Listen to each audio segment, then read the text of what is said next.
दोस्तों, लोक लुभावन वादों के साथ हिमाचल प्रदेश में सत्तारूढ़ हुई कांग्रेस पार्टी की सरकार ने अभी 2 महीने तक वेतन न लेने के लिए अपने मंत्रियों, कैबिनेट सचिवों और भी उच्च पदों पर आसीन व्यक्तियों को से अपील की है। इससे ये पता चलता है कि राज्य की आर्थिक स्थिति ठीक नहीं है।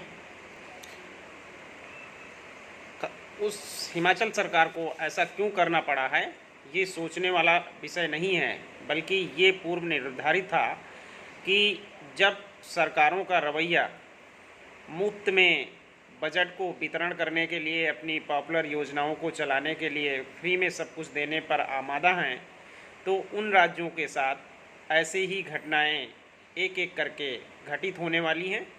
इसलिए ये कोई आश्चर्य की बात नहीं है कि आर्थिक तंगी से जूझ रही हिमाचल सरकार शायद अपने इस कार्यकाल में अपनी आर्थिक स्थिति को ठीक कर पाएगी, क्योंकि उसके ऊपर कर्ज का बोझ 87,000 करोड़ से भी ज़्यादा का हो चुका है। मुफ्तखोरी की जिस तरह से सत्ता में आने के लिए घोषणाएं की जाती हैं, वो वादे भी सही से पूरे नहीं हो पाते हैं और लोग एक तरह से अपने को छला हुआ महसूस करते हैं। ये समस्या केवल हिमाचल प्रदेश राज्य की नहीं है, इसमें कर्नाटक, दिल्ली और पंजाब जैसे राज्य भी शामिल हैं। इसके अलावा और भी कई राज्य हैं, जैसे महाराष्ट्र है, उसके अलावा और उत्तर भारत के कई राज्यों में इस तरह की संस्कृति को बढ़ावा दिया जा रहा है। दक्षिण भारत में भी इससे पहले हो चुका है। इस तरह से पूरे भारत में देखा गया है कि जिस तरह से सत्ता में आने के लिए नेता लोग अपने लोक लुभावन योजनाओं को लालच देकर लोगों से वोट बटोरते हैं और सत्ता में आते हैं। उसके बाद राज्य की हालत जब खस्ता होने लगती है, तब इसी तरह की घोषणाएं करनी पड़ती है। इससे भी कई कठोर कदम आगे उठाने होंगे और इन सरकारों के द्वारा जो राज्य में विकास वास्तविक रूप से किया जाना चाहिए था, वो कभी नहीं हो सकता है, क्योंकि राज्यों का बजट एक सीमा से बंधा होता है और उस सीमा में उसके खर्चे इतने ज़्यादा होते हैं कि वो उसी को पूरा करने में असमर्थ रहता है। जबकि इस तरह की योजनाओं में अननेसेसरी, अनावश्यक जो मुफ्तखोरी की योजनाएं वो घोषित करते हैं, वो पूरा करने का तो सवाल ही नहीं उठता है। इसलिए लोगों को भी सावधान रहना होगा कि जो लोक लुभावन योजनाएं सत्ता में आने के लिए घोषित की जाती हैं, वो कभी पूरा नहीं होंगी। अब सवाल ये उठता है कि इससे फ़ायदा किसका होता है। इससे फ़ायदा केवल उन्हीं राजनीतिक दलों को होता है, ना तो आम आदमी को होता है, ना तो राज्य को होता है और ना देश का होता है। तो जब केवल नेताओं का ही फ़ायदा हो रहा है, तो इस पे कोई ना कोई कानून बनाया जाना चाहिए कि वो राज्य के फ़ायदे के लिए ये घोषणाएं नहीं करते हैं, बल्कि वो अपने फ़ायदे के लिए घोषणाएं करते हैं, क्योंकि उनका मेन उद्देश्य ना तो राज्य का विकास करना होता है, ना देश का विकास करना होता है, ना लोगों की समस्याओं का निराकरण करना होता है। उन्हें तो केवल अपना पेट भरने से मतलब होता है। इस कारण से इस तरह की घोषणाएं करते हैं लोग कि केवल सत्ता में आ जाएं और उसके बाद उनका अपना जितना भी मकसद है वो पूरा हो जाए।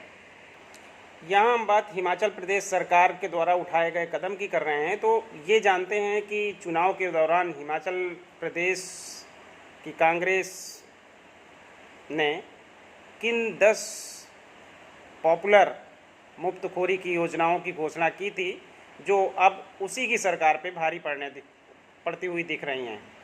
इनमें से सबसे महत्वपूर्ण जो था कि पुरानी पेंशन योजना को लागू करना और महिलाओं को प्रति माह 1,500 रुपये का भत्ता देना। अब आंकड़ों को देखा जाए तो करीब 15 लाख महिलाओं को ये भत्ता दिया जाना चाहिए था, लेकिन इनमें से केवल 3 लाख महिलाओं को ही ये लाभ दिया गया है।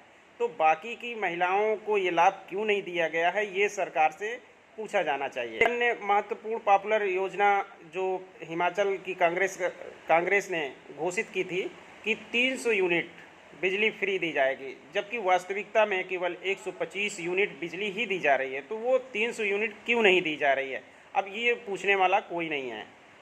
680 करोड़ का स्टार्टअप फंड बनाए जाने की भी घोषणा की गई थी, लेकिन अब तक कितना फंड दिया गया, क्योंकि उनके पास फंड ही नहीं है, तो वो स्टार्टअप फंड क्या बनाएंगे। इसके अलावा 5 लाख रोजगार का भी वादा किया गया था। तो जब पैसे ही नहीं है देने के लिए बजट में, तो वो रोज़गार क्या देंगे। उन्हें जिनको रोज़गार मिला हुआ है उन्हीं को सैलरी देने के लिए पैसे नहीं है। तो ऐसी लोक लुभावन योजनाओं का फ़ायदा किस तरह से लोगों को मिलेगा, ये हिमाचल सरकार से सीखा जा सकता है। अब एक घोषणा उन्होंने की थी कि हर विधानसभा क्षेत्र में 4 अंग्रेजी माध्यम के स्कूल खोले जाएंगे। सबसे बड़ी समस्या ये आती है कि जब बजट ही नहीं है तो आप कितनी भी घोषणाएं कर लो, कितनी भी पॉपुलर घोषणाएं कर लो, क्या उन्हें पूरा किया जा सकता है। कितने राज्य के कितनी विधानसभाओं में 4-4 स्कूल खुले होंगे, ये देखने वाला कोई नहीं होगा। मोबाइल क्लिनिक खोलने का भी वादा किया गया था। अब मोबाइल क्लिनिक कैसे खुलेंगी, इसके लिए ना तो उनका कोई विचार है और ना ही अभी तक कोई इसकी प्रगति दिख रही है। तो वादा करना आसान होता है, लेकिन उन्हें पूरा करना तभी संभव होगा जब उस राज्य के पास बजट होगा, और बजट जब नहीं होता है तो कोई भी सरकार चाहे जितनी घोषणाएं कर ले उन्हें पूरा नहीं कर सकती है। ये लोगों को समझना होगा। किसानों को लुभाने के लिए बागवानों को उनका मूल्य खुद निर्धारित करने की जो छूट देने का वादा किया गया था, क्या ये संभव है। ये तभी संभव है जब उनका मिनिमम सपोर्ट प्राइस निर्धारित किया जाए और सरकार उसमें सपोर्ट करे, इंसेंटिव्स दे। लेकिन ऐसा कुछ कदम उठाने का उद्देश्य तो सरकार का होता नहीं है, इसलिए वो किसान भी ठगे जाते हैं। इनमें से जितनी पॉपुलर स्कीमों की घोषणा सत्ता में आने से पहले हिमाचल कांग्रेस ने की थी, उनमें से आधी भी पूरी होती हुई नहीं दिखी हैं। कहीं पे भी धरातल पे उनका कोई अता पता नहीं है।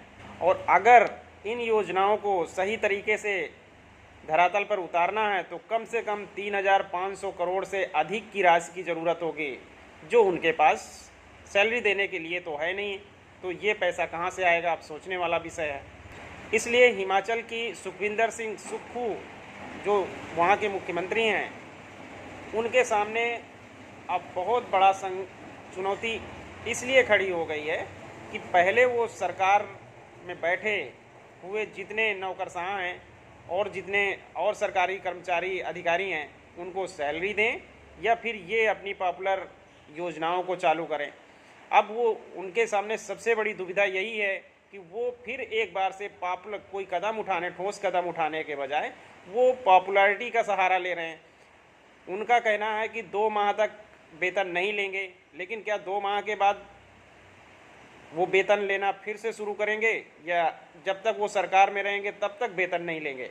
ये करना चाहिए। अगर सरकार संकट में है और वो पॉपुलर कदम उठा रहे हैं कि वो वेतन नहीं लेंगे, तो 2 माह नहीं बल्कि जब तक सत्ता में रहें तब तक वेतन नहीं लेना चाहिए। तो ये कदम वास्तविकता के समीप होगा।